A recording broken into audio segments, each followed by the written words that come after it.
Well, welcome to She's All Over the Place. It's such an honor to have you on, Erin Macdonald. How are you? Hi, I'm doing so well. Thank you for having me. Yes, of course, my pleasure. Where in the world are you today? I am in Los Angeles, California, right near LAX. Nice, nice. I'm in Paris, so bonjour from Paris. Oh, fantastic. That's what Fantastic. Yeah, so let's just dive right in. You are perfect for She's All Over the Place. I mean, reading everything about you, I'm just like, so we just love to dive deep into little Erin. And when you started your base, did you know? Did you have a dream of like Star Trek? Like, I mean, what were your interests as a child? And then the steps you took along your journey? Yeah, it's weirdly all come full circle. So when I look back at that person, I couldn't have planned out this path, but it couldn't have worked out more perfectly because little Erin loved television, everything to do with TV. I didn't understand that other people didn't just want to watch television like all day. And I mean, like, this was Nick at Night era. Like, this was I would sit all summer long and watch their Nick at Night marathons of I Love Lucy and Mary Tyler Moore and Get Smart and Gilligan's Island and all the classics. And so I just consumed TV and film. This was also an era where there were great science fiction projects. So I loved The X-Files. Dana Scully was probably one of my first crushes. I loved Contact, the film with Jodie Foster, and also Jurassic Park. I was obsessed not just with the science fiction side of it, and Jeff Goldblum is pretty nice too, but like the making of Jurassic Park was a big thing. You would get in the 2 VHS sets option, and I would watch that relentlessly. So I always had that all in the back of my mind, but really I just wanted to be Dana Scully. And I loved space. I loved the idea that I could study space in college and just didn't have a career plan after that, but I just wanted to study space and learn everything I could about it. Went all the way through my PhD. That's when I found Star Trek was during college. Loved it, was motivated by it. I just wanted to work at Starfleet Academy. That wasn't a career option. So I floundered around for a while and have eventually found my way into the entertainment industry, telling those stories that I always loved. So that's a Yeah. very condensed, random version, but yeah. But it's so amazing how science and entertainment are together, and you are the epitome of that. So through your education and just your inspiration, your interests, like following your passions, sowing those seeds just as a natural human being, and then it leads you to your young adult years of where you're a published author now and you're a science advisor for a leading franchise in the whole entire world. And now, I mean, I'm a fellow voiceover artist. So Love it. congratulations. Love your character. Thank you. And a lot of people, who tune into the show, they're actors, voiceover actors, and entertainment entrepreneurs. So Yeah. would always love to pay it forward and educate them, inspirations of life. The new film, Amazon Prime, Space Cadet. So, I mean, how was that experience for you? How long were you on the project? And what are your vital roles being a science advisor? Yeah, I mean, every project is different. It all comes in at different stages. For me with Space Cadet, I know they like tried to sort of get science advisors here and there. And normally in the industry, it's a lot of like friends of friends, right? We have things like JPL. We have a lot of like LA Air Force Base has a ton of scientists. So a lot of people know someone who's in that industry.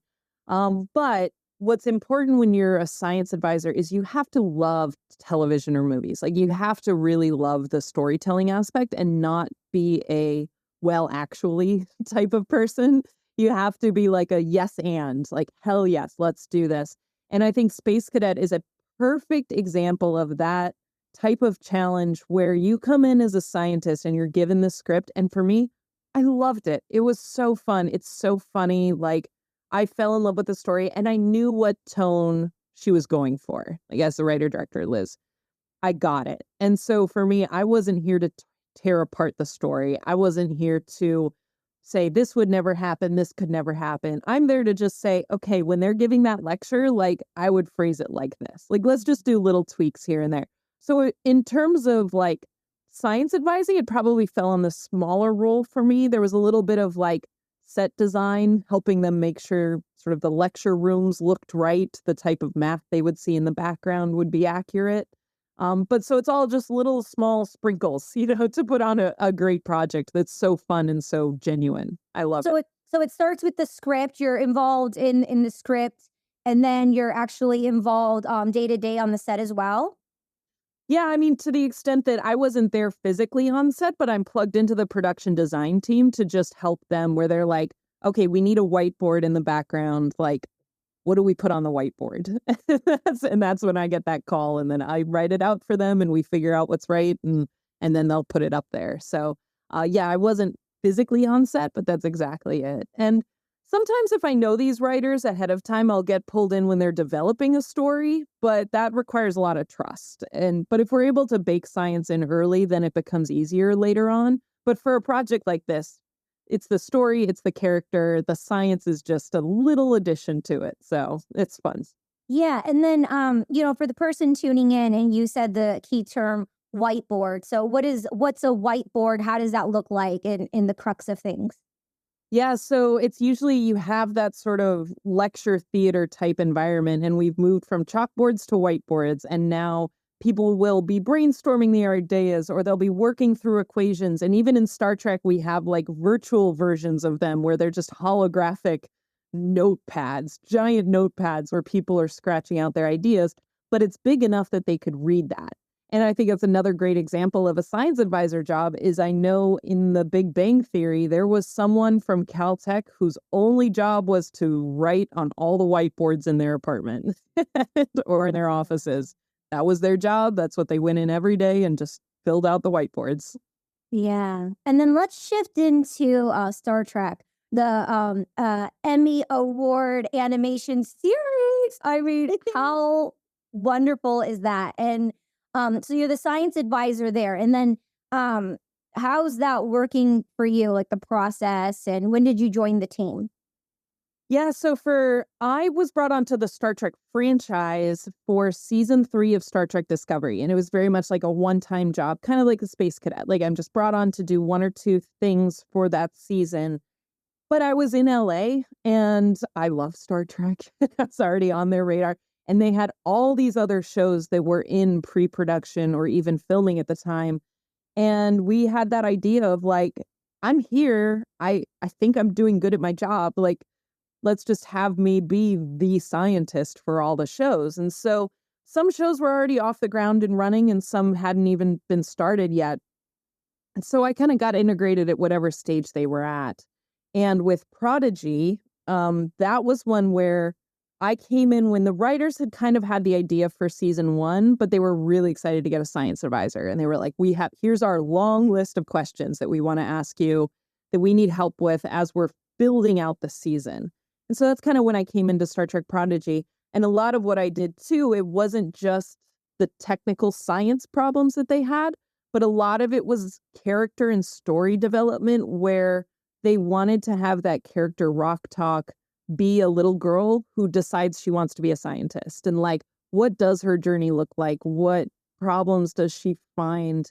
And I love that we tell that story because we tend to lump little kids into like, just study STEM. Like it's just STEM, just go study STEM. And there's so many different kinds. And just because you don't like biology doesn't mean you won't like physics, And so watching Rock Talk kind of try different sciences, I think is just such a great thing for kids to see and adults as well. But yeah, so that was kind of how I got plugged into Prodigy way back in season 1.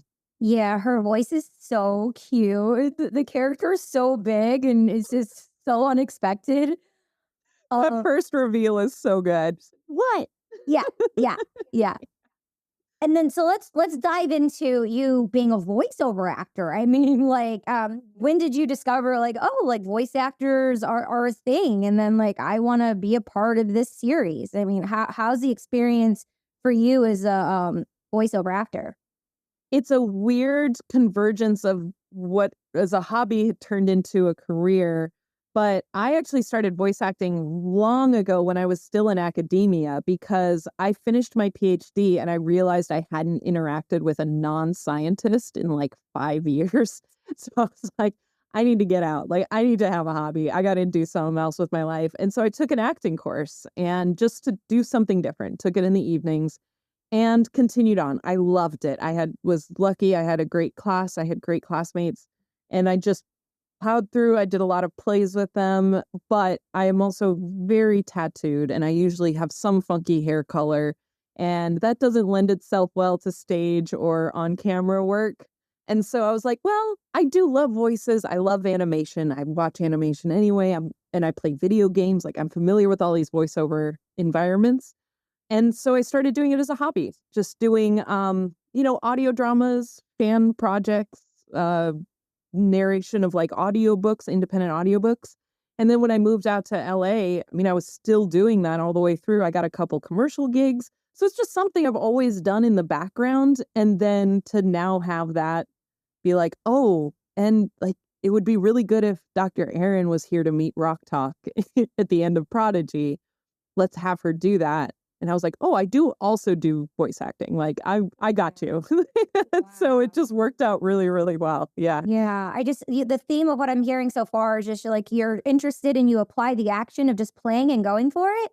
You sow the little seeds and then later there's fruition. And the other part is you raise your voice and you're assertive with what you want. And you're in good environments where you like feel safe to pitch your idea or say, hey, like I'm an expert in this area, but I also do this. And then people are open to it, because we're in a creative industry. So I think the person tuning in can really learn from, the words that you're saying right now. It really means a lot. Thank you. Yeah. My big ethos that I've always stuck with was a quote from Lucille Ball. I Love Lucy was my first love. That she said, I don't believe there's any such thing as luck. I think luck is hard work and knowing what is an opportunity and what's not. And I think that's a perfect example of like, having this Star Trek job, that was an opportunity to just say, I see you have these jobs.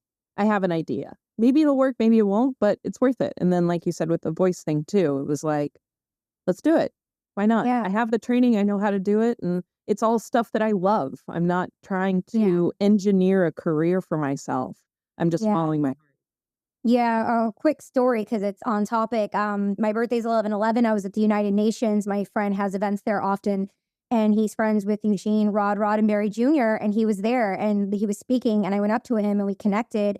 And, he was a man of his word and he came onto the show. And then Love it. I was doing all the studying and learning about, the podcast and then how apropos now I'm aligned with you to be on the show. It's just like, I feel like I'm just, once you, like you said, like knowing the right opportunity and when to like go deeper in, when it kind of like all aligns. So, hopefully there's a season 3 and, hopefully there'll be more of you on season 3. I was looking at the lineup and 5 different actors I see, are from my agency, Vox. They're on the series. So, so that's really, really exciting. Yay! Awesome. And your website and information will be in the show notes below because I listened to your commercial reel, your video game reel. So, everyone interested to hear your voice and learn more about you, they can follow you on the social media and check out your work and your tone and your voice and your book. Let's get into that. So I guess it's the analogy of knowing you know what you want and you have a passion for children and decided with the franchise, it would be a great opportunity to create something that wasn't there. Like, how was this experience for you? How did this happen? It was the hardest writing assignment I've ever had is to write a baby board book to teach space to 0 to 2-year-olds, also with Star Trek references. So it's like, okay, you talk to the publisher, and it's like, you have 11 sentences, go. It's like, okay. But yeah, it's called Star Trek, My First Book of Space. I wrote that one, and then it's also co-published with my colleague Rob Perlman's book called Star Trek, My First Book of Colors. And it's filled with Star Trek puns, lots of stuff for Star Trek nerdy parents, but it teaches space science and in the way that I like to teach it. And it was one of those challenges where you're just like, okay, how do I explain this? How do I explain it to anyone, let alone a toddler at the very least, if they're even going to understand it? And it was like, okay, I do the cosmological address. I try to orient people on where we are in space. And so let's go with that. And yeah, it was just a really fun, challenging project. Yeah. So I'm going back again to when you were younger, your first ambitions to get into science, are there things that you knew that are the same patterns and similarities of today, or like a new discovery that you learned that where you see the pattern applying in the same space? Like, what are, people who are into your profession, like what are one or two things where you see the same patterns or the same excitements in the science field? Oh, that's a great question. It's so funny because I feel like academia and entertainment have so many parallels that I have found to navigate. And it's actually how I ended up producing films, was because I was talking with friends and colleagues, and I know you understand this, that you get to the point where it's like you have your demos, you have your agent, you have a couple gigs, but you're just like, I need the job, right? I want the call. And it feels like you're just spinning wheels and you're sending auditions and nothing's really clicking, but you're not doing anything wrong. It's just not the right time in the right place. And so I had that conversation with my friends, and it was like, well, we're all like smart, capable people. And between us, we all know a lot of smart, capable people in this industry who are all at the same position we are. Let's just make stuff ourselves, you know? And so for me, like, I realized that producing film was very similar to systems engineering. It is big projects. It's figuring out how to get from point A to point B, keeping an eye on all the different touch points at a sort of, we call them system life cycles, but from the idea to launch. And I was like, I've launched satellites. I can make a movie. But then seeing all of those parallels and how like that is a job. It's a job in engineering and it's a job in film production. Is someone needs to have an eye on the big picture. Someone needs to make sure the forms get signed, all the I's get dotted. And that's a skill that I have. And then I think too, we deal with a lot of ups and downs in the entertainment industry, and academia has exactly the same thing. And so I think just sharing our stories in platforms like this is such a good opportunity to be like, it feels like we might not have the same shared experience, but we really probably do. And that's why I think talking and just communicating with other people is so important. And I love being able to cross careers and share that advice. Yeah, I love what you just said. That you're a science communicator, and that's being a healthy communicator, because we can break down the old systems that don't work, or get out the information that's maybe a myth by having these healthy conversations, especially, in the age of technology where, podcasts are free. So it's all, our number one focus, our attention is, and energy is to be able to like listen and be willing to like learn, and then take what we learn for applied action. So I'm wondering, as a creative producer and, in the entertainment industry, making your own projects, like, what do you go to the indie film circuit? Like, what's your process as an independent? Because we have a lot of filmmakers who tune into the show as well. What are some steps and advice for them, and things that you've done that maybe work, a system that works and then that doesn't work? Well, I would say for sure, I see value in having someone whose job is just to produce. I see a lot of people in the indie film space who have like a writer-director project that they want to do. And then it's like, well, it's only going to get off the ground if I do it, which is understandable. It's indie filmmaking. And so I think you really need to have a friend who is organized, who's the one that shows up on time, who's the one that, like, they'll figure it out. And even if you just have a list of like, I need these permits, because that was the big thing for me, is when I got into filmmaking, I wanted to get beyond the student filmmaking model and like make it professionally and learn how to deal with like Panavision and learn how to deal with LA film permits and like all of these things and really learn the process.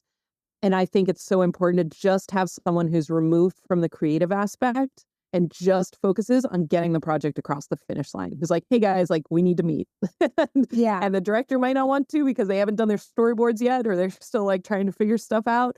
But you need someone to keep that driving. That's what the AD does on set, where they're just keeping the train going. But you need a producer from day one to keep that project going. But what I love is, another piece of advice that I've taken to heart is to not try to meet your heroes, like meet your peers and do great stuff together. You're all smart, capable people.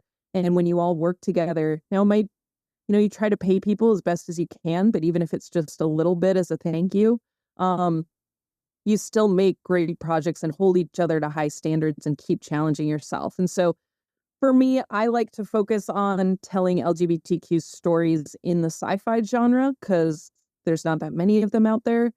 And to also have that representation behind the scenes. I love creating a set that's inclusive and kind and fun and safe, and people feel comfortable coming to work every day. And the fact that I'm in charge of doing that is very good. I feel like when I'm in control, I've got a handle on it. So anyway, I hope some of that is an advice or it strikes true, but that's kind of what I've learned from the indie film process. Thank you for sharing, and I appreciate your time. Thank you so much. We'll just wrap up with one last question here. I mean, you've given so many great gems and shared some of your stories. So I guess, what are you looking for next? What's on the horizon for you? For me, I am still doing all of the things, but trying to figure out in moderation which is the best path to go down. But I love TV writing. I love TV writing, and I've been exposed to so many writers' rooms. And again, I'm lucky to have an agent. I have samples, and I've learned so much from working on so many Star Trek shows and shows in general that, like, I'm really excited for the opportunity to get a script or to get staffed. And I would just love to keep telling stories. That's what I love doing. Wonderful, wonderful. Great. Well, thank you so much for joining me on She's All Over the Place. You're welcome back anytime, and I will be following your career from now on. Yeah, I appreciate you. Thanks. It was great to meet you. such a pleasure. Bye, Erin. Bye. Thank you. Bye. Thanks, Katie. Bye. Thank you. Have a good one. Thank you so much. You too. Bye.